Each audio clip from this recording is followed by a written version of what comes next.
Você conheceu alguém e, sem perceber, aquela presença já tomou um lugar enorme dentro de você. Você muda os seus horários, perde o foco do trabalho, começa a pensar no nome da pessoa quando ouve uma música aleatória. Bom, isso parece bonito, não é? Até que você percebe que você está esquecendo de si mesmo. Já se viu numa situação assim? Então vamos conversar sobre isso.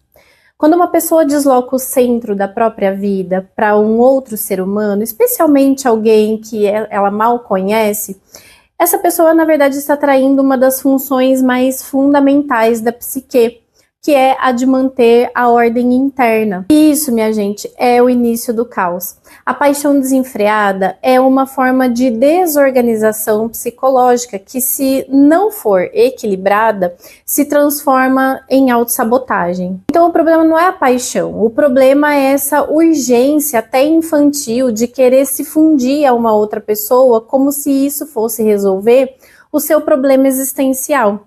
As pessoas se apaixonam e acham que estão sendo elevadas, não é? Mas na verdade elas estão afundando porque elas não sabem quem elas são quando acontece esse tipo de situação que a gente está conversando aqui, tá bom? Então o primeiro erro que a gente vê aqui é essa intensidade mal canalizada. Sabe aquela história de responder mensagem em segundos? Cancelar um compromisso para estar disponível sempre que o outro quiser? Isso, no fundo, não é romantismo, é insegurança disfarçada de dedicação. Pois é. E daí a gente vai se iludindo, achando que está amando direito, quando, na verdade, está tentando comprar amor com presença excessiva. Pense bem nisso. Seja bem sincero com você se você está se identificando. Presta atenção nisso que eu vou falar. Olha, se você se torna previsível e disponível demais, você não vai gerar desejo. Você gera dependência. O desejo precisa de espaço, de mistério, de contraste. Então, um exemplo simples. Se você está sempre lá, 24 horas por dia, qual que é o estímulo que a outra pessoa tem para buscar você? Nenhum. Isso vale para qualquer dinâmica social, não só para os relacionamentos amorosos, tá bom? Então presta bastante atenção. Então vamos supor um exemplo prático aí. Você saiu com uma pessoa uma vez e aí você já começa a chamar essa pessoa para tudo. Cinema, almoço de família, resolver um problema de mercado, uma compra de mercado. Em 3 semanas, vocês já agem como um casal que se conhece já há 2 anos. E você não entende por que do nada essa pessoa esfria ou ela se distancia. E aí, eu vou falar uma coisa para você. Isso é o espírito do imediatismo. Você quer tudo para agora, como se o tempo já não existisse mais. A pessoa moderna, o sujeito moderno, desaprendeu a construir vínculos com paciência, porque essa pessoa foi educada por estímulos de recompensa rápida, percebe? Então você dá um like, acontece um beijo, já ama e pronto, abandono. É um ciclo degenerado de afetividade. E quais são os padrões, então, que alimentam esse erro? O primeiro padrão é o apego ansioso. Vamos conversar sobre ele, então. Quando você vive com medo de ser abandonado, tudo vira sinal de ameaça, já percebeu? A pessoa demora 2 horas para responder e você já começa a pensar que está sendo ignorado, que está sendo abandonado. Isso é um padrão antigo e nem vou dizer aqui que é culpa sua, mas é sua responsabilidade entender de onde vem isso, entendeu? Então, por exemplo, vamos pegar situações aí do dia a dia. Vamos supor que você manda um bom dia e você não recebe uma resposta. Ao invés de você seguir o seu dia normal, tal, trabalhar, você já pensa, essa pessoa perdeu interesse em mim, essa pessoa não gosta mais de mim, o que eu fiz de errado? E aí, qual que é o resultado disso? Manda mais mensagem, força uma conversa, e aí você faz o quê? Você acaba afastando a pessoa. E aí eu te dou, então, uma alternativa para esse tipo de comportamento. Coloca limites em você mesmo. Espere a resposta do outro. Enquanto isso, volta com a sua rotina. Essa pausa vai te ensinar a tolerar o vazio sem ficar desesperado ou desesperada. Segundo padrão que alimenta esse erro é a carência afetiva desregulada. Se você entra num relacionamento buscando suprir o buraco da solidão, está colocando uma responsabilidade injusta sobre o outro. Porque olha só, ninguém foi feito para salvar você.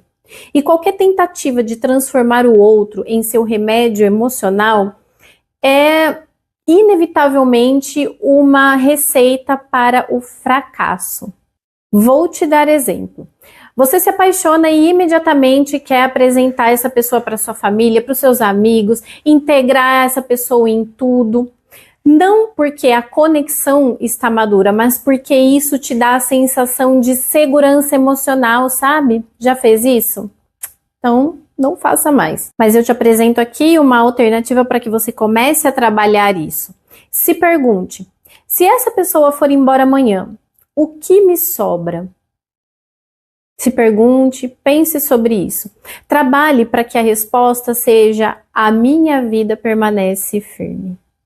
É essa a resposta que você precisa dar. O terceiro padrão que alimenta esse erro é a idealização precoce. Você ouve duas frases bonitas da pessoa e já constrói um altar em cima da imagem dela. E isso, meus queridos, não é amor, não. Isso se chama projeção narcísica, sabia? Porque você não ama o outro, você ama a versão ideal de si mesmo que você acredita ter encontrado na outra pessoa, entendeu? Vou te dar um exemplo, olha. A pessoa diz que gosta de espiritualidade. Você já imagina que ela medita, que ela tem profundidade, é emocionalmente madura. 3 semanas depois, você descobre que ela, sei lá, lê horóscopo de revista e não acredita em nada. Entendeu? E aí, então, qual que é a alternativa para você começar a observar isso e já romper com esse ciclo? Conheça antes de imaginar. Observe antes de você deduzir alguma coisa. Faça perguntas reais ao invés de ficar completando lacunas com as suas próprias fantasias, sabe? Bom, um quarto comportamento que alimenta esse erro é a codependência emocional inicial. Você evita conflitos a qualquer custo, aceita tudo, tolera tudo, porque você tem medo que qualquer contrariedade leve ao fim de um relacionamento. Isso te transforma numa coisa que eu chamo de camaleão emocional. Você muda de cor para agradar, mas na verdade você perde a sua própria identidade. Não é mesmo? Não é isso que acontece? Olha só, vou te dar um exemplo prático do dia a dia. Essa pessoa diz para você que ela não gosta de quem reclama da vida. A partir dali você nunca mais desabafa nada com essa pessoa. E assim, mesmo quando você tá mal, você não desabafa mais nada com essa pessoa. Acabou. Você vai se anulando até o ponto em que nem você se reconhece mais. Não sei se você já passou por isso, mas é muito ruim isso para si mesmo, né? Pra gente mesmo. Qual que é a alternativa que você pode tomar aí, um caminho para você começar a mudar isso? Aproxime-se de alguém sendo inteiro, não sendo metade de alguma coisa. Diga o que você pensa com cuidado, porque relacionamentos duradouros exigem um certo atrito também. Não é conflito que destrói, é a ausência de verdade. Mas e agora então? Como que a gente pode mudar esse padrão? Você deve estar me perguntando, né? Eu vou apresentar para você 4 pilares bem práticos para você começar a ir treinando aí, mudando o seu dia a dia, tá? Mantenha a sua rotina, isso é fundamental. Continue indo na academia, vendo seus amigos, trabalhando nos seus projetos. A sua vida deve permanecer como o centro de tudo, mesmo quando você está apaixonada ou apaixonado. Aliás, pessoal, aqui no canal eu tenho vários vídeos falando sobre esse e outros temas referentes a relacionamento, comportamentos em relacionamentos, sempre com alternativas, com dicas bem legais, coisas que vocês podem começar a fazer em casa mesmo, né, de autoanálise, autoobservação e que já pode sim trazer resultados significativos na vida de vocês. Então esses vídeos vão ficar aparecendo aqui nos cards enquanto a gente conversa aqui no decorrer da nossa conversa. E também eu quero lembrá-los que agora vocês podem se tornar membros aqui do canal. Aqui embaixo, onde vocês dão like, se inscrevem no canal e tal, tem a opção de se tornar membro. Os membros do canal vão começar a ter algumas coisas aí especiais, alguns vídeos, vou começar a fazer lives, mas eu preciso ter uma quantidade significativa de pessoas, mas vocês já têm aí emojis, tem selinhos, todos personalizados de acordo com as ideias aqui do canal. Agora, voltando aqui, uma outra coisa que você deve fazer é dar tempo ao tempo.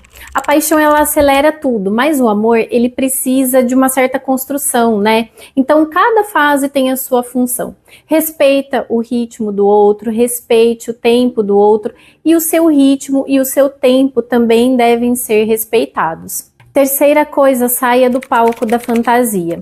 Isso mesmo. Veja a pessoa como ela é, não como você gostaria que ela fosse. E se permita também ser visto de forma honesta, de forma íntegra. Quarta coisa que você deve fazer, muito importante. Busque ajuda profissional. Se você percebe que você repete esse padrão há anos, está na hora de você se aprofundar nisso. A psicoterapia ajuda você a entender a origem desse comportamento, dessa intensidade e principalmente a curá-la com segurança. Então assim, meus queridos, não é que vocês precisam deixar de ser intensos, não é isso, mas vocês precisam aprender a canalizar a sua intensidade com consciência e principalmente com amor próprio. Relacionamentos saudáveis são construídos com presença, são mesmo, mas também são construídos com espaço, com liberdade. Então assuma responsabilidade pelo seu mundo interior. Se organize antes de doar para o outro, porque amar alguém exige uma estrutura e você não pode oferecer estrutura ao outro se você está em ruínas, entendeu? Olha só, amar é um ato de verdade. E a verdade, meus queridos, exige coragem. Se você quer amar com maturidade, primeiro descubra quem você é sem ter essa outra pessoa. Porque só quem é inteiro pode, de fato, amar outro ser humano. Eu espero que você tenha gostado do vídeo de hoje e a gente se vê no nosso próximo vídeo, segunda-feira, 1h30 da tarde. Um beijo e até o nosso próximo vídeo. Tchau, tchau!